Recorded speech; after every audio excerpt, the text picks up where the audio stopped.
Raising the Bets is brought to you by the Star Quest Production Network and is made possible by our many generous patrons. If you'd like to support the podcast, please visit sqpn.com/give.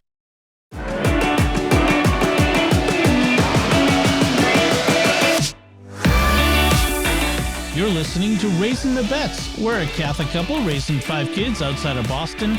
Join us as we share the joys and challenges of marriage, homeschool, and our adventures near and far as we make sense of the world and experience the best parts of our culture. I'm Tom Bettinelli. And I'm Melanie Bettinelli. So, Melanie, we want to start off with some listener feedback we got on our Discord community, which you too can join at sqpn.com/Discord. And let me just see if I can turn this. I got to turn my headphone down a little bit because I can hear myself in my ears. I started wearing my headphones while recording and piping my audio back through so that we don't have to repeat that time I forgot to turn my microphone back on. Right. As I'm sure the listeners remember. But it's really weird because I'm not used, even though I've done, this or radio for over 10 years now. I never did it with hearing my own voice. I can't handle hearing my own voice. It throws me off because it's just slightly out of phase. So I stumble a lot more. It's like when you hear your own voice because somebody's got you on speakerphone on the cell phone. Yes, I hate that. Don't do that. My sister does it to me all the time. Yes. All right. So feedback. This came from Lizzie G on our Discord server. And Lizzie writes, "My family's Italian, and I'm originally from Massachusetts, but we only have pie at Christmas by coincidence rather than intentionally, as in someone wants to make pie for the gathering, so there's a pie present." Is it a pie that's a gift, or is it just a pie that is present? I think she means there's a pie that is present. There's a pie present. I don't think the pie was meant to be a present. Well, let me tell you, though. I will always accept gifts of pie. Pie is always an acceptable gift. Anyway, cookies, though, 100% are the Christmas thing for us. So, right. Cookies. I think pie is also Christmas dessert. Anyway, this will never get settled. No. But also, I loved your conversation about the MFA, the Boston's Museum of Fine Arts. I haven't been there since I got married and moved out of state, but it is my favorite museum of art. The Egyptian section has always been my favorite. My family actually did have a membership to the Museum of Science, though, because we went there often. That's probably my favorite museum in general, and I really want to take my kids. Thank you for reminding me of what I need to do the next time we're visiting my parents. Ha ha. Nice. Very nice. I like the Museum of Science, too. We've had memberships before, and it is fun. The Museum of Science tends to be always crowded. Like the MFA has, like, if you go during the week, the MFA is not that crowded, usually. I've seen the Museum of Science not so crowded. Really? Every time I've gone, it feels like it's always been super crowded. The Museum of Science's downside, and hopefully it's changed since we've been there, some of the exhibits were really old, like way out of date. Like the steam engine area, that whole, there's like this first floor area to the right as you come in. I don't know if you remember, Melanie. It's very clear in my mind. But there's this whole section, and it's just this. It's sparse and quite empty. Like other parts of the museum are great. They're new. They're really up to date. And there's just one area that needs to be updated for whatever reason. But we've been talking about going again because we still haven't been to the giant Van de Graaff generator. No. Which is basically a lightning machine. I think we covered that in a recent episode. Was it an episode or was it just over dinner? I thought we talked about it on the show. It's really confusing because sometimes we have trouble distinguishing conversations we've had in front of the microphones and conversations we've had at dinner. I think it was at dinner because the kids were joining in on that. In any case, you listeners, you can tell us if I'm misremembering. I have a pretty clear memory of sitting right here while having that conversation. Okay. So I could be wrong. It probably was the conversation that Lizzie is writing. That's what I'm thinking. Probably. Anyway, I told Lizzie on Discord that the Egyptian section has been updated. Oh yeah, they've done a really great job of updating that. It's really wonderful. The whole statuary area, there's a whole section that's just dedicated to the statuary, and a whole other section dedicated to the dig, the excavations that were very specifically done by people from the MFA. Right. The MFA in conjunction with Harvard and something else. Something else in Boston. And then there was like an Italian dig at the same time and British. I think so. I think it was British. Maybe German. Yeah, it might be German too. So they were to go and dig the Ark of the Covenant over by the in Tanis. No, that was a different time. So yeah, you'll love it, Lizzie. You know, definitely make sure to go back there when you're back in town. So let's talk about what's been going on. So this is the perennial question, it seems, among a certain kinds of Catholics, which is when does Christmas end? Which is really the question is, when are we going to take down our Christmas decorations? So our tree's still up, which, you know, it's okay. I mean, I just worry about it getting too dry and going up in a burst of flame at some middle of night, some night. But other than that, it doesn't bother me to have it up. We're not so crowded it's not as crowded in the living room, I notice. Right. In past years, it felt like the tree was just filling that room. Is it big? The tree is not especially small. In fact, it's bigger than the ones we've had in the past. Yeah. I don't know what's different. Yeah. It's kind of weird because frankly, there's more stuff in that room than before, not less, if anything. So maybe the tree's still up. By contrast of the boxes that had been hanging out in the living room for so long. Yes. It doesn't feel as crowded. That might be it. Although I still remember, like in previous Christmases, like that the tree being there, just I feel like I was constantly trying to sneak by it because it just would take up the room. We don't have a very big living room. Our house is small anyway, so that's just the fact of it. But yeah, the thing is that during the week when we're homeschooling, trying to squeeze in taking down the tree just feels like too much. And then the weekends have been busy. Right. I mean, last weekend was Epiphany. We don't take down the tree on Epiphany weekend. We would have done it this weekend, except yesterday I was taking Bella and Ben to the Scout Lakeland camp base camp. Yeah. And you were recording all day. 4.5 hours with Jimmy. And then today you went and visited your mom while the kids and I watched a movie that they had to watch as a requirement for the Scout Merit badge they're working on. Yes. Citizenship in the community. Right. So they had to watch a movie that had to do with citizenship in the community. And I was feeling just a little bit overwhelmed, and I felt I can do the movie with them or we can do the tree, but right. I can't do everything. Right. Yeah, exactly. So it's not like we have tons of Christmas decorations. I mean, I know people who have they have bins and bins of Christmas decorations. We have one bin that has all of the decorations, including the Christmas tree ornaments and lights. We don't do tons of stuff. No. Really, once the tree's down, that's pretty much it. Right. There's just a few it's a few garlands here and there. Yeah. One or two stuffed snowmen and some We're not big on decoration, are we? No. Our house is too crowded. If we had a big house, I might go out a little bit more out on decorations, but yeah, I feel like I would be overwhelmed if there was more clutter. If we had more room, you know what I would love? I would love to have one of those little Christmas villages with a train. Your brother now has one of those. Did you see it when we were there at Christmas? John does? Yeah, in the front room. Oh, I didn't. No, I didn't go to the front room. They had a table with a little Christmas village. Aw. Yeah. I'm sad I didn't see it. If I'd known that you loved Christmas villages so much, I would have pointed it out to you. Oh, I mean, I'm like the kids. I'll sit in front of it and imagine a story and the people and who lives in each house and who the shopkeeper is.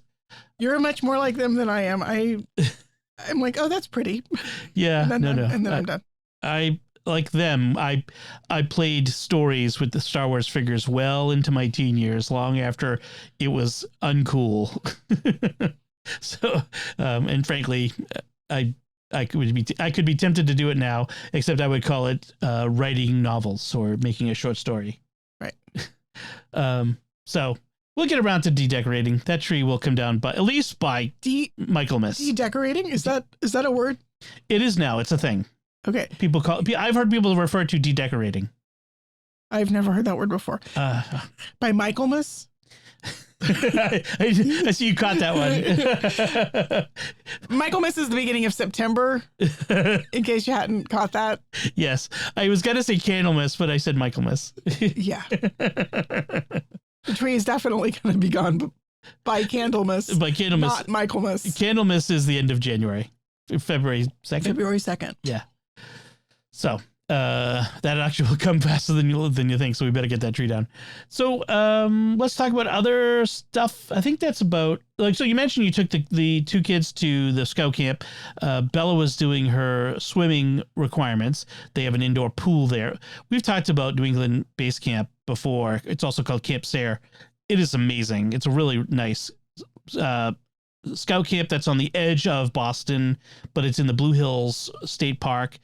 And it is, it's really nice. They have like a Saturday program, and you can go, and for like $20, you can do all kinds of archery and shooting and pioneering. If it hadn't been raining, I would have been tempted to take a stroll up to the archery and BB range, just like real quick, and let them get a few shots off. But it was rainy, it was wet. Yeah, nobody wanted to do that.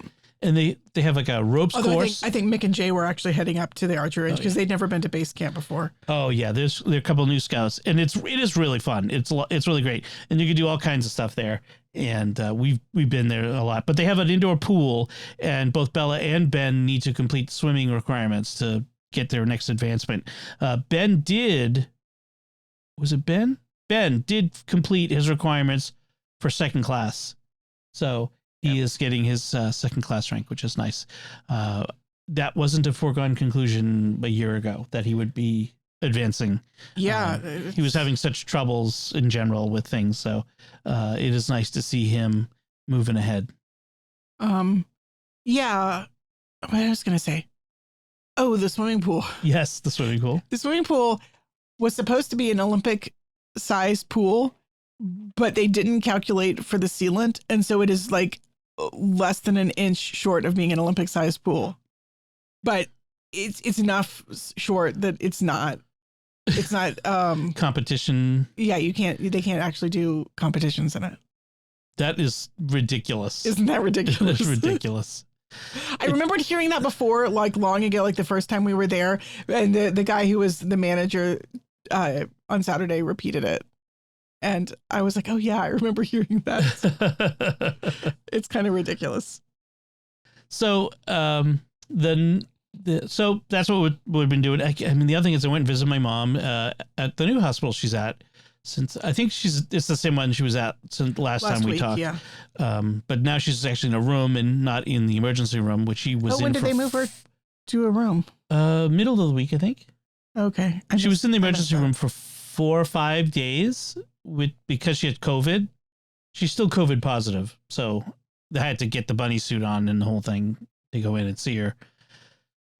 So that was hard, but she was asleep the whole time, so I didn't get a chance to talk to her. I didn't want to wake her because she's so tired these days. But it was nice to just sit with her. I prayed a daytime prayer with her and just sat with her quietly for a while.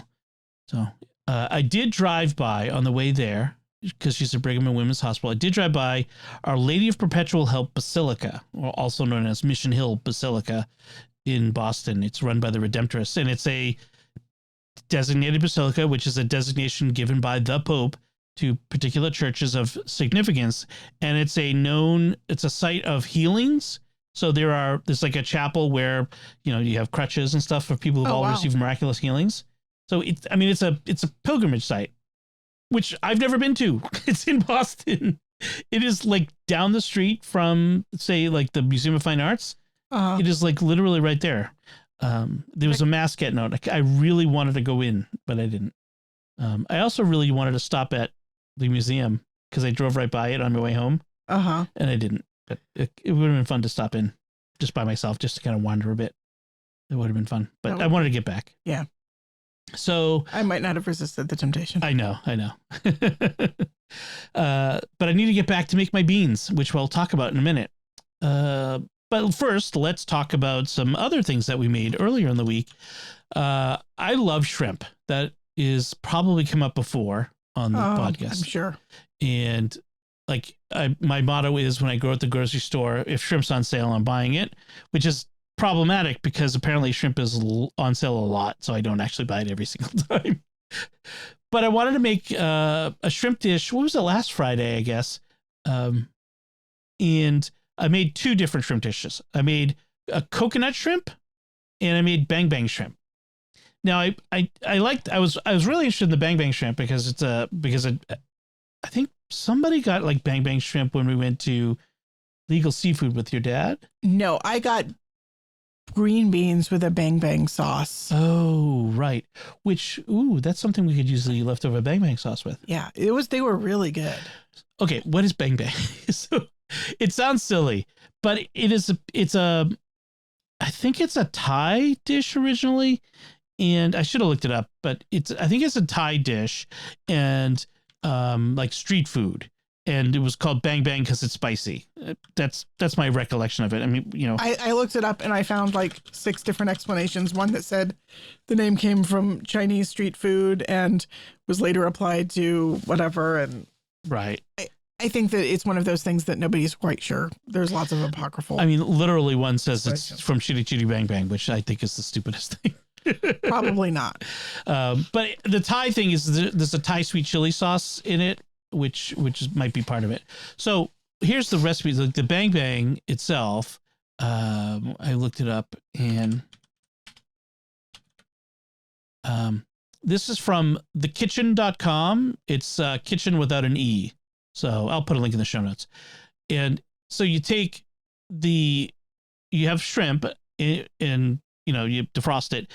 But what you do is you take half a cup of mayonnaise, quarter cup of Thai sweet chili sauce, which is a very specific sauce you can buy in the ethnic foods aisle of your grocery store. Ours had it. And a teaspoon of sriracha, and just whisk it. Just those 3 things. And then you take half a cup of buttermilk, which is interesting, and another teaspoon of sriracha, combine that, and you put all of the peeled, deveined shrimp in that bowl. Now, when I cook shrimp, I always take the tails off. I really dislike eating shrimp with the tails on it, because you got to handle it. Then you got to pull it off and or pull it out of your mouth, which is gross. So you get this. So you have the buttermilk and you get the shrimp in it. Then you have cornstarch, a bowl of cornstarch. Okay, so you get the sauce that's on the table. Then you get the shrimp in the buttermilk mixture with the sriracha, and then you have cornstarch. So as you take the shrimp out of the buttermilk soak, the marinade, then you coat it in the cornstarch, and then you put it on a tray. You see, it dries a little. You want it to dry a little. And then you fry it up, just really simply. Just throw it in, and deep fry it in some oil, or shallow fry it, a couple inches of oil. And once it's done, once it's all cooked, you toss it with the sauce.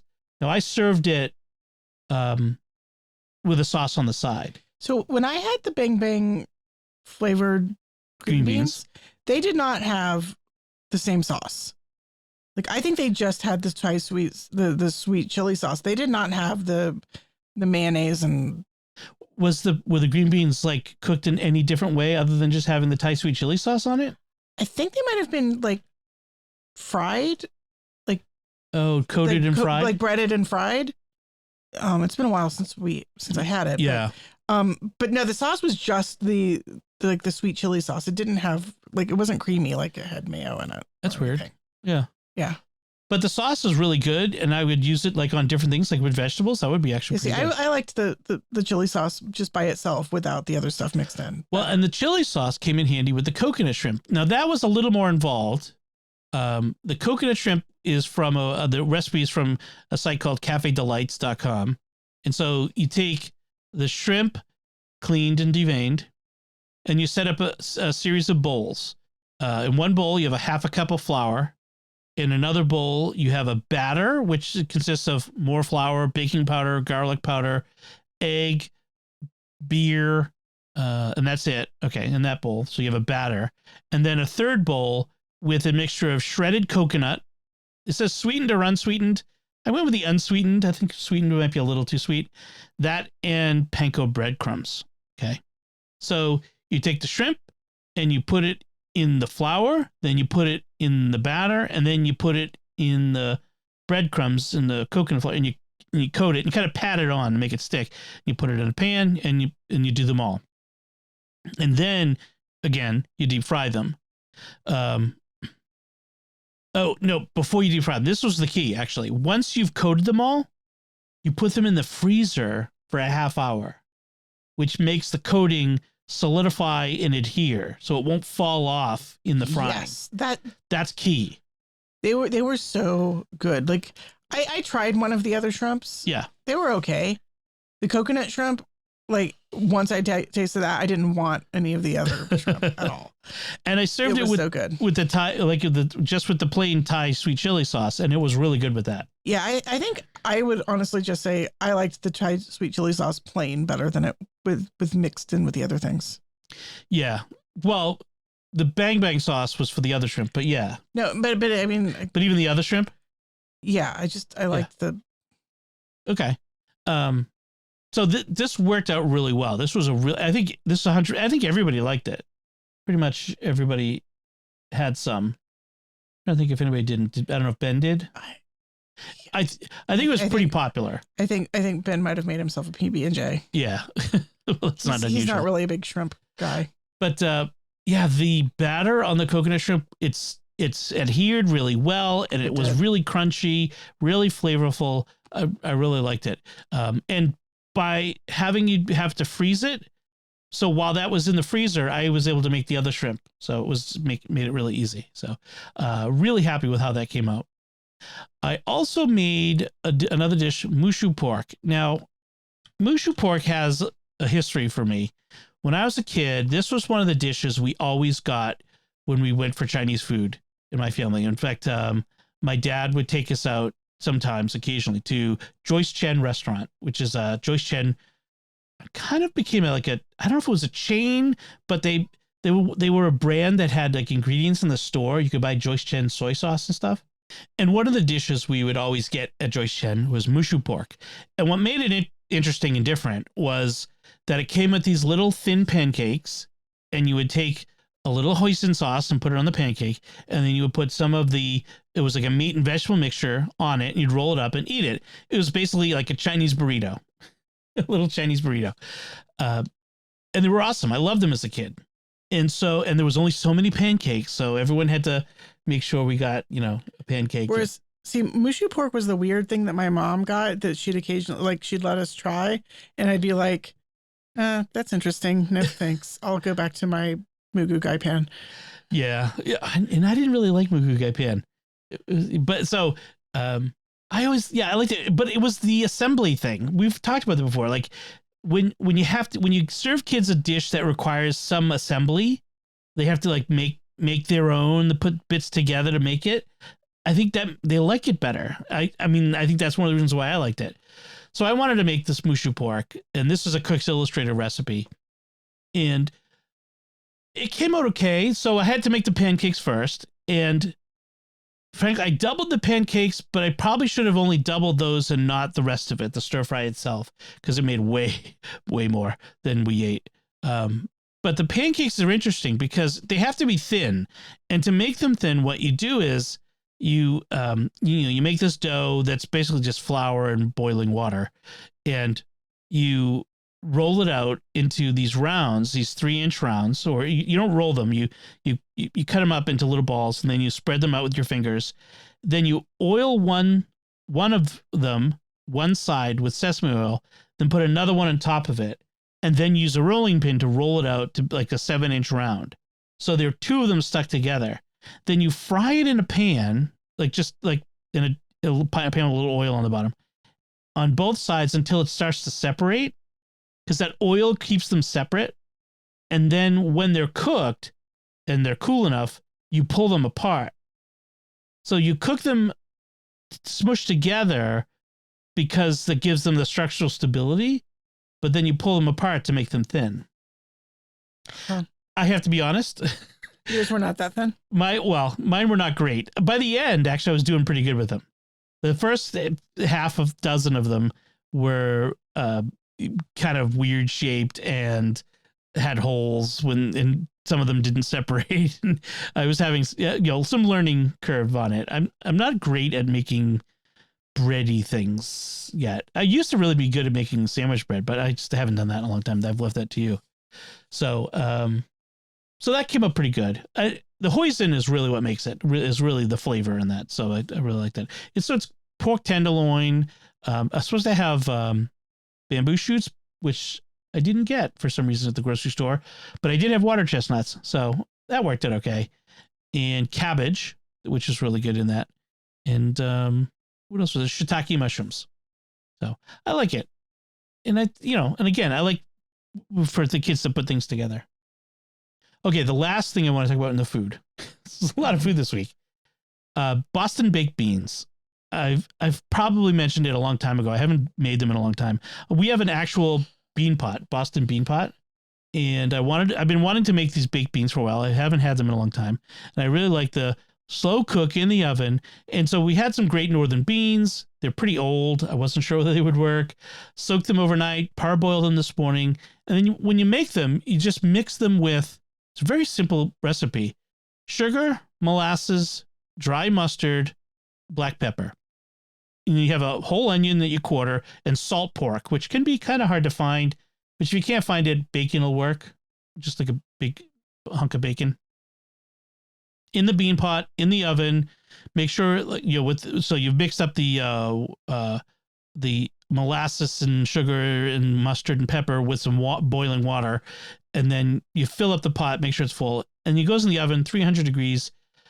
This said 6 hours, but I think I was only like 4 for these, so they cooked pretty fast. And then I also had all these extra beans. Like I soaked way more beans than I needed. They weren't fit in the pot.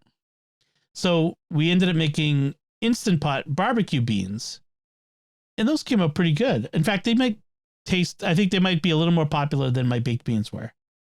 I loved Boston baked beans, but these Instant Pot barbecue beans were good. I've probably been talking too long, so I won't go into the barbecue beans, but I'll put a link to the recipe in the show notes, and you can check it out if you want to. It was really quick, like half an hour to make the barbecue beans. So, I realize now I've talked about all the cooking. Did you cook anything this week, Melanie? Did I? I mean, you cooked. We had tacos this week, and we had you had made beef stroganoff. I'm just teasing you. I did all of the cooking of notable new recipes. Things. I did make the bread, beer batter bread. Yeah, not beer batter. It was a yeasted bread that had beer, and I bought some Oktoberfest for Sam Adams Oktoberfest. That was for the bang bang shrimp or the coconut shrimp, whatever. For the shrimp. The shrimp. They needed a beer batter. Right. Yep. So I bought some, and it got me a hankering for beer bread. And this beer bread, we had some old active dry yeast. And when I tried to proof it, it didn't really proof very much. But then I realized I hadn't actually mixed it in with the water properly. And so then I proofed another batch of it, and that one kind of rose, but not quite doubled. And so it was sort of active. So I just dumped all of the yeast, both batches of it, into the bread. And also the recipe I was calling for only asked for half of the beer bottle. And I just dumped the whole beer bottle in and then threw in more flour until it mixed. It probably could have used a little bit more salt, but other than that, it came out really well. It came out really well. It didn't have a lot of really big holes in it. Structure, yeah. Partly because I think there was enough yeast that it rose kind of quickly, as opposed to a really slow, but with more bubbles. But it was good. The flavor was really good. Yes, it was. Yeah, it was kind of denser a little bit, but yeah, it was good. I mean, for something that you kind of were winging it came out really well. So that's what we've been eating. So let's talk about things we've been watching or reading. I had 3 things I watched that I wanted to quickly talk about. There's a new show on Netflix called Kaleidoscope. It's a limited series, I think 6 episodes or 7 episodes. Each episode is named after a color, and it's a heist story. You know, they're going to break into a vault and that sort of thing. Which isn't all that unique, although it does star Giancarlo Esposito, who is Moff Gideon, also from Breaking Bad and some other things. Okay, yeah. Yeah, he's really good. He's really good in it. He's never been bad in anything I've watched him in. He's always awesome. But what makes Even though he's played a bad guy. What's that? You said he's never been bad. Like, he's played bad guys. I was confused. Oh, yeah. He's played a villain, but he's always very good. And he's not so much a villain. In any case, what's interesting about this series is the way Netflix shows it to you is in random order. So each episode takes place at a different period of time before the heist. I think one of them takes place after the heist or during the heist. So like 24 years before, 6 years before, 6 weeks before, et cetera, et cetera. So the name Kaleidoscope refers to like random shuffling of little colored pieces. Netflix will show you the series, you as an individual, in a random order. So that's really taking nonlinear narrative to an extreme. Exactly. Now, if you wanted to, you could go online and find the ideal order that someone has found, and like from the oldest to the newest, or you could just kind of go with the ride. I kind of enjoyed it the way I am because you have to kind of figure out what's going on and who the people are. Like the one that it started me with, I think, was episode Green, which takes place 6 years before. And I kind of had a pretty good idea of what was going on throughout it. Although at one point he has this reaction to this person, and I didn't understand why until I'd seen in a later episode that, oh, there's history here that I didn't realize. So it's interesting to watch it this way. It's the sort of thing that you'd only do with streaming, right? That everyone could watch a different order. So plus it's a good story. I always like a good heist movie too. So it's. I might have to watch that because I love some nonlinear storytelling. Also, the main villain is the guy from Victoria, the one with Clara Oswald, Jenna Coleman. The Rufus, the one about Queen Victoria, you mean? Yeah, Rufus. Oh, what's his name? He was also in the movie The Man in the High Castle. I mean, the TV show, the Amazon series The Man in the High Castle, as the main American Nazi. Rufus Sewell. Okay, I'm gonna look. Who did he play in Victoria? Was he Alfred? No. It's been so long since I've watched that. I don't remember. Kaleidoscope. Rufus Sewell. Okay, I had his name right. And in Victoria, he was Lord Melbourne. Oh, okay, right. Yeah. And he was John Smith in The Man in the High Castle, which is kind of funny. Yeah, I got bored with Victoria after the first season when it got more, I don't know. Yeah. Political and yeah, it kind of got off track. I gathered that that's what happened to the other one, to The Crown. But I know a lot of people who still like it. But I got bored with The Crown in the second season. So a follow-up on a show that I was watching that I mentioned before called Echo 3, which is this military drama about an American woman who gets kidnapped in Colombia, etc. I remember that. So I watched all 10 episodes. It should have been a 5-episode series. It was drawn out way too long. There was like these long, like nothing happening, just watching them riding in a speedboat away from the action after it happened. And then these long action sequences, but it's one of these stories where they don't have the people talking. They just have people like doing random things, watching them ride in a truck through the forest, you know, or like long sequences of them running through a marketplace as they're trying to get away. And it just was long. And the lead actors, Luke Evans was the only good one. The other two were not that good acting, like their character. I didn't buy their characters. I disliked their characters. They're supposed to be the heroes. And there's this long like this. The last episode is this long denouement where most movies or shows would have ended the previous episode with the rescue episode. Spoilers. It's a show about a rescue. Okay.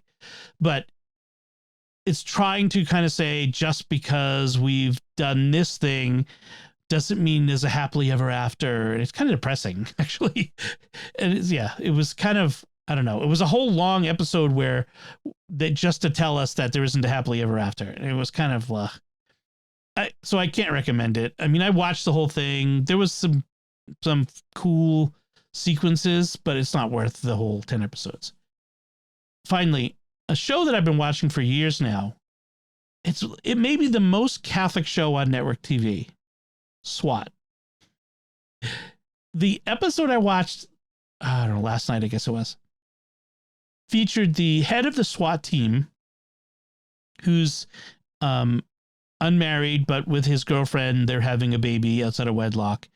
And he said he says to the mother of the child, "Oh, and this is the christening dress that my family always uses." And the mother is, "I am not religious and I don't want to baptize a child." And so he's struggling with, he really feels this need, and he's not a very religious person either, but he feels this need to baptize the child. And so this other guy on the team is very Catholic, and he's a very Catholic character. I've talked about him before. His name's Deacon, the character. And he goes to his friend to talk to him about this because he's the Catholic friend and the religious guy. And they have this great conversation about why he feels this need to baptize this child, how to talk to her about it. And I'm like, this is a great, evangelizing conversation. Like, somebody is sneaking this stuff into network TV on a cop show. It's kind of wild. Is that David Boreanaz the... No, that's SEAL Team you're thinking. Okay, that's a that's different SEAL Team. I was going to say, because I know he's Catholic, and he plays Catholic characters a lot. And this Catholic stuff has happened in SEAL Team too. But yeah, I'm really curious who's sneaking Catholic stuff into SWAT, because there's all kinds of other stuff that's going on that's not Catholic. I mean, I'll just say that there, but I mean, it's not terrible, but it's very interesting.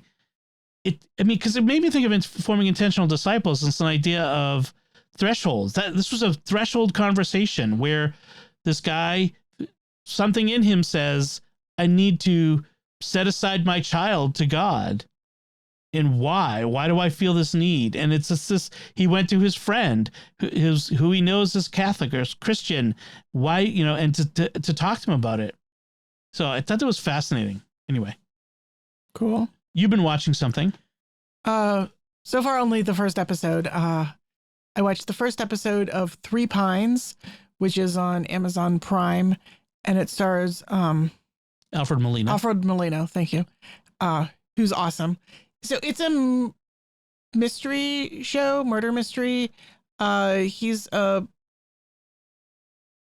honestly, it's set in Canada, and I don't even remember where exactly in Canada. And the titles, like, for the group that they're part of, like, he's in Quebec. Yeah. There's people speaking French. Like, part of it is subtitled in French.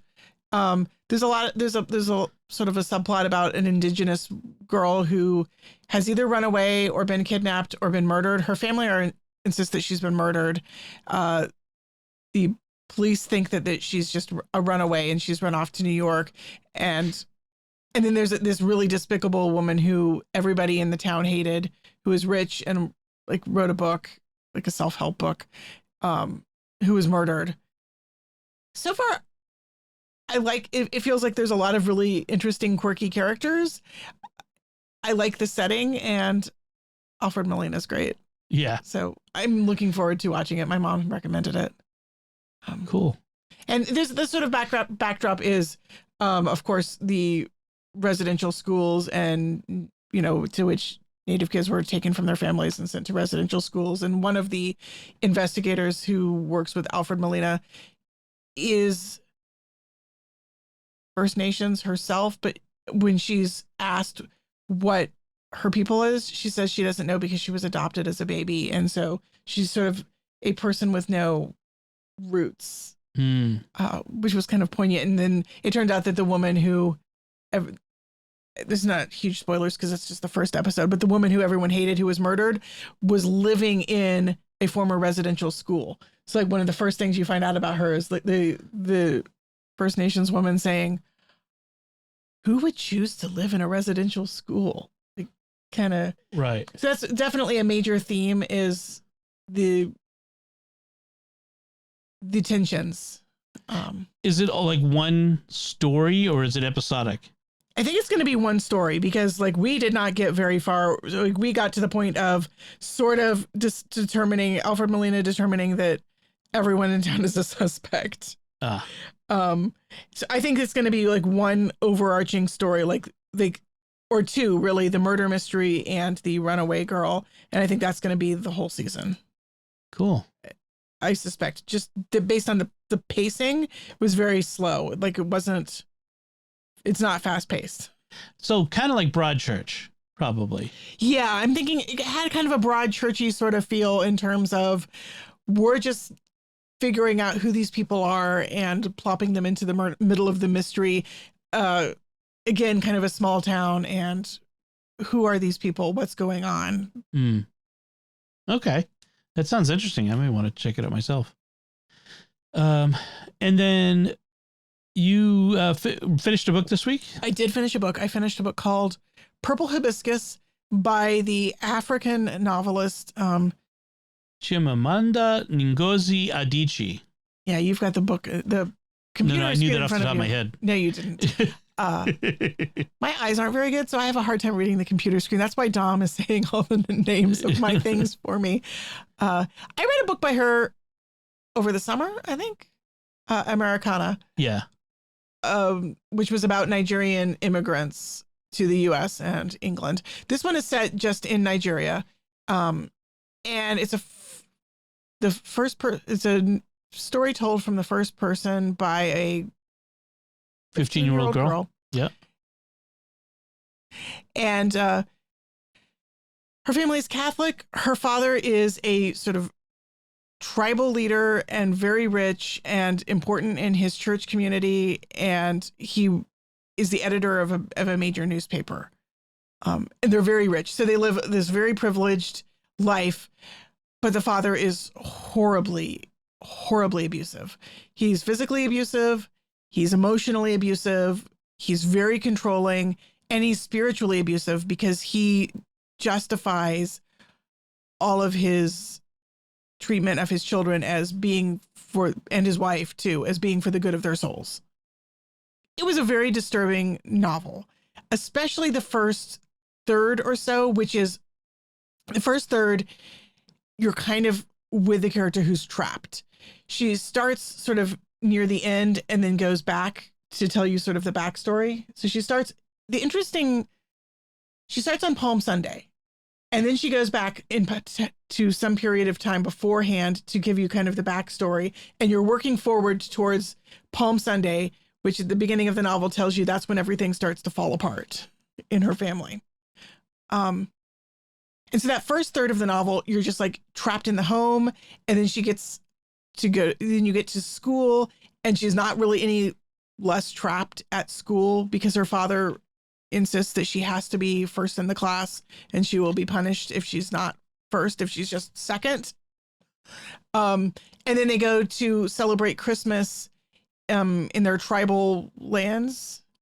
They have a big house out in the country, and she's just as trapped there. I mean, finally, in the second half of the book, she and her brother go to visit their aunt, their father's sister, who is just this amazing breath of fresh air. She's a university professor, and she's also very religious. And I really liked that there wasn't shown all of the religious people were bad and all of the good people were non-religious. The aunt is very faithful. She and her kids pray the rosary every day. The best friend who is coming over all the time is a priest. And the aunt sort of starts to piece together what's going on, how her brother is treating his family, and tries to help the kids and the wife to escape from her brother's clutches. But since he's so rich, like, it's really hard for justice to happen because the priests, the doctors, everyone all side with the dad. Right. And it is a very patriarchal society.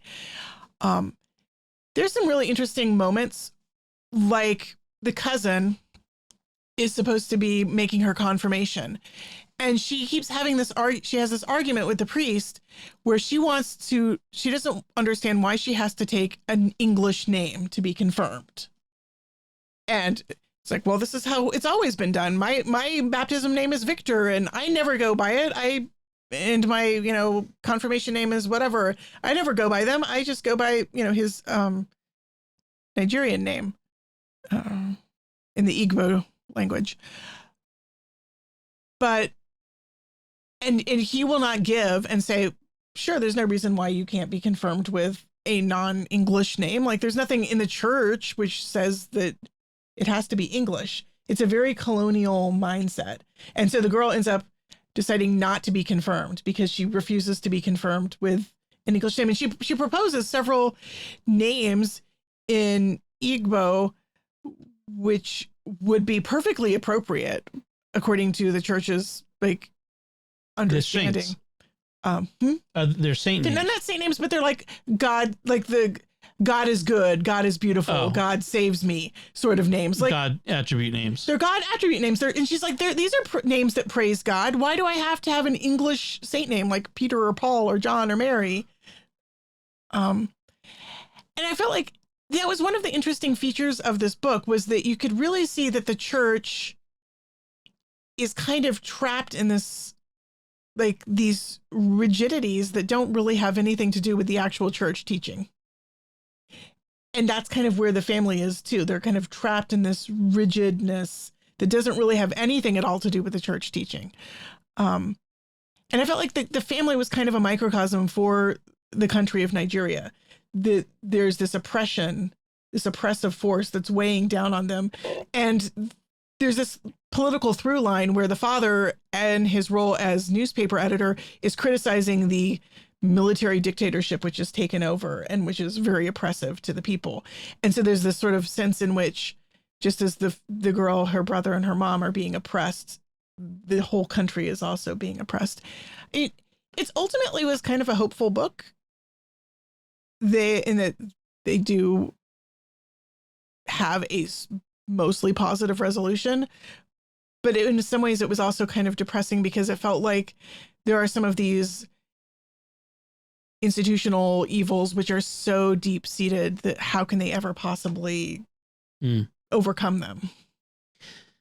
Yeah, I mean,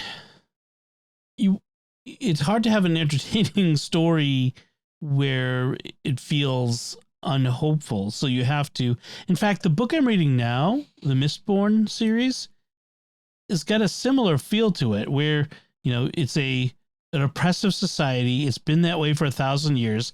The majority of the people are slaves, essentially, to the upper class, under a horrible oppression by an immortal dictator, an immortal emperor who will never die. And there's no hope until these, the main characters show up, or who bring hope, even though they're a little bit cynical about it. They're doing something else, but maybe they're actually going to accomplish what the people hope they're going to. So it's interesting, like, this idea of this story about living under this oppressiveness, but finding hope in the small ways. Like, she's not overthrowing the oppressive Nigerian government in this book. No. But she is. But perhaps there is some relief for the family with the oppressive father. Right. And I mean, in the end, the aunt and her family are debating whether they're going to move to America because the university keeps getting shut down by the government, by strikes. And so, like, you see this sort of the brain drain of, if and the aunt has a friend who comes and she says, like, if the best and brightest of our country leave, how are things going to ever improve? And yet, what is there to stay for if she can't even keep her job? Right. Like, so there's this sense of people being trapped. Like, how does change happen? Right. Interesting. But I try to make it one of my goals every year to read a certain, I like to read outside of my own culture, outside of my own zone. And this was very different. I enjoy reading, kind of exploring. Yeah. I'm glad you're reading these books from other countries, other, African books or Asian, viewpoint, that sort of thing. You had a couple that were from India recently. Right. It's fascinating to see these books from these different points of view from your eyes. Kind of interesting. Cool. All right. So that's what we've been reading and watching. And so not a lot to talk about, I think, about the mass readings this week. Both of us were a little bit out of it, I think. You got a few more notes than I did. So the readings this week were about, let me pull them back up again. The Isaiah and the suffering servant. And the gospel was John the Baptist, behold the Lamb of God who takes away the sin of the world. And our celebrant was Father Oliver, who is a Nigerian priest by happenstance. Strange coincidence. Yes. And so you said he did a good job of tying together all of the readings and the Psalms, including the Psalm. He did. It was one of those great homilies where he pulled together all the readings. He talked about how all of us are called to be, by virtue of our baptism, to be announce Christ, to be prophets, to be to a prophetic role, like John the Baptist, like St. Paul, like Isaiah, to be a light to the nations. It was really good.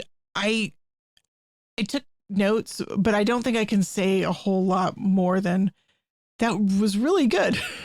So sorry. I'm not feeling really brilliant today. I think Father Oliver's a Jesuit. He's studying at Boston College. He might be. And you really feel like his homilies are being, coming from a deep spirituality, a deep theology. They're very deep. He also has a strong accent, so sometimes it's kind of hard to, you really have to concentrate to follow along. I mean, when he talked about, when he went into, why is John calling Jesus the Lamb of God? And we went back to Exodus and Leviticus, and we talked about the scapegoat. We talked about Abraham's sacrifice of the... Right. Oh, no, he talked about Moses' sacrifice of the Paschal lamb and painting the blood on the doorpost. And it really went deep into the readings. I can remember sort of the topics that he touched on, but I don't really remember the deeper things that he was pulling out. Right. It was a very deep homily. But yeah, I always feel like when I hear Jesuit homilies, you can kind of feel that there's a little bit more training and skill in terms of sort of, here's the three things we're talking about. And we're going to talk about one, and then we're going to talk about two, and we're going to talk about three, and then we're going to pull things together, and then we're going to go a little bit deeper, and then we're going to come back to that. And it really has those layers of structure. Yeah. When they came out, it was like, oh, there's Father Oliver and there's Deacon Bob. Which homily are we going to get today? I was glad that Father Oliver preached. Deacon Bob is a nice guy, but he's new as a deacon and not Jesuit. He's not that new, but so right. But he's